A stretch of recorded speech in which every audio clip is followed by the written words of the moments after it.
Hi friends, నోటికి రుచిగా ఏమైనా తినాలి అనిపించినప్పుడు ఇలా ఒకసారి రవ్వ కేసరిని ట్రై చేసి చూడండి.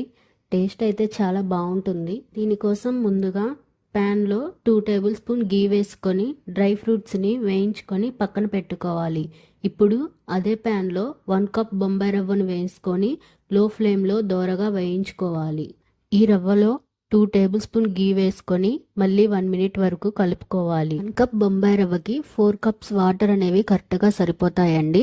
వాటర్ని మనం ముందుగానే బాయిల్ చేసుకొని పెట్టుకోవాలి. వాటర్ని కొంచెం కొంచెం పోస్తూ రవ్వని కలుపుకోవాలండి. 1 కప్ రవ్వకి 1 కప్ షుగర్ అనేది కరెక్ట్గా సరిపోతుందండి. చిటికెడు యెల్లో ఫుడ్ కలర్ కూడా వేసుకోవాలి. హాఫ్ టీ స్పూన్ ఇలాచీ పౌడర్ వేసుకున్నాక 2 టేబుల్ స్పూన్ గీ వేసుకొని కలుపుకోవాలండి. ముందుగా వేయించుకొని పక్కన పెట్టుకున్న డ్రై ఫ్రూట్స్ని కూడా వేసుకోవాలి. ఇంతేనండి, సింపుల్గా ఇలా రవ్వ కేసరిని మనం ఇంట్లోనే చేసుకోవచ్చు.